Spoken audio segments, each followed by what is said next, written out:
All right, students, we are going to start towards the top third of our paper, roughly about 2 to 3 inches from the top.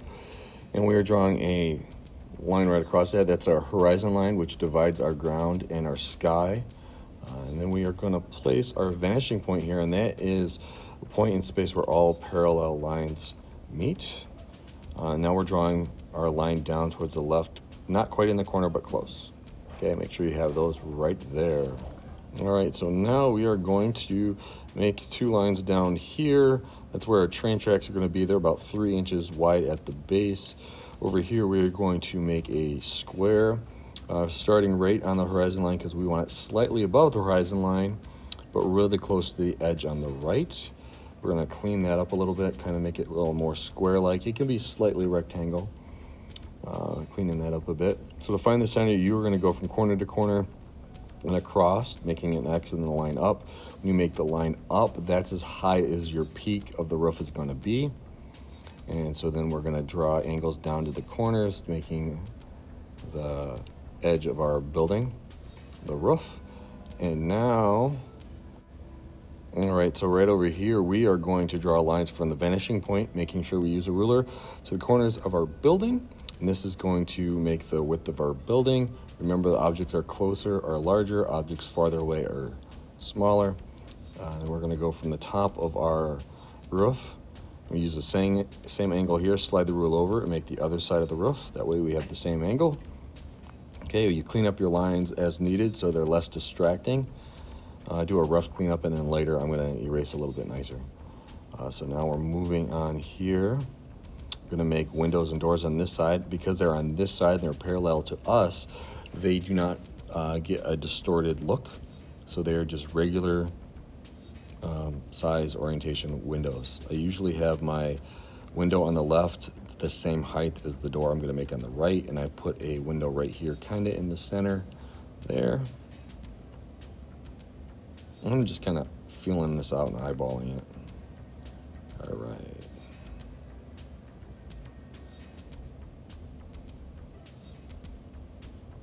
We are going to draw from the vanishing point on the center towards the side there. I use the same corner as the window to base my windows off of.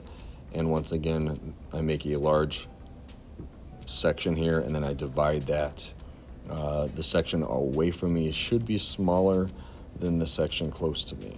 So I think I have them backwards here, but that's not the end of the world. So we are making a deck.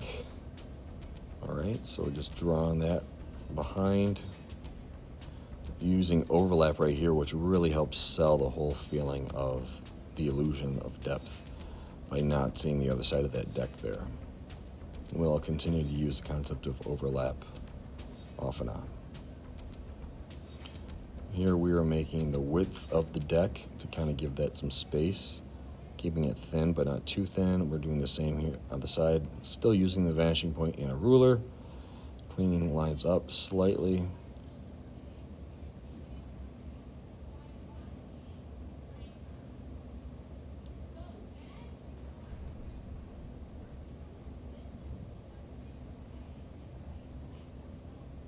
Okay, over here we're going to use a ruler and go from top and bottom of those guidelines to make our telephone pole. And we're going to start closest to us, the viewer.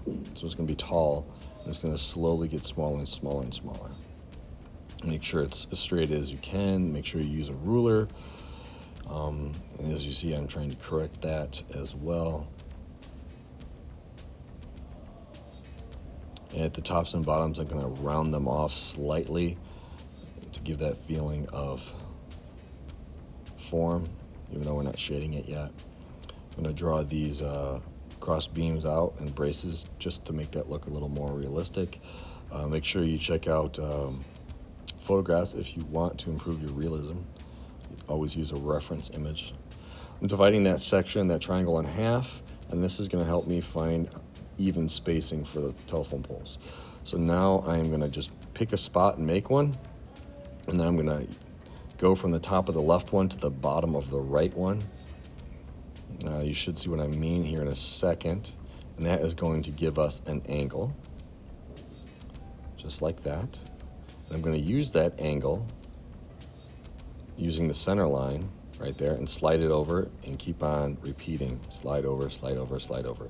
So I have that same angle, so now you're going to know the spacing instead of just haphazardly guessing. I wish I knew this many, many years ago. I'm not sure why I did not receive this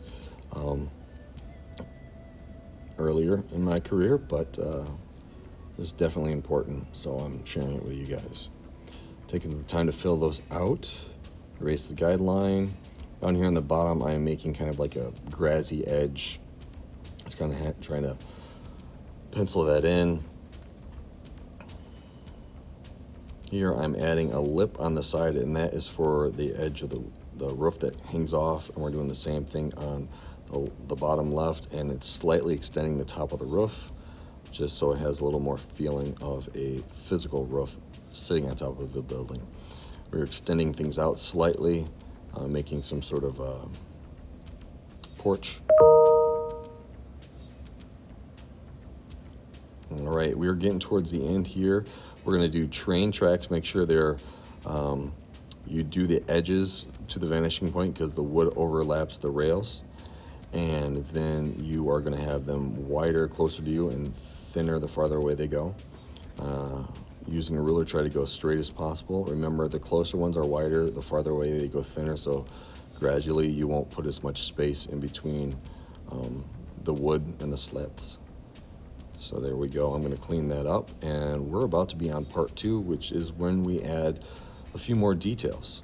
So please stay tuned, watch the other video. Thanks for watching this far. Like, subscribe, comment. Appreciate it, guys. See ya.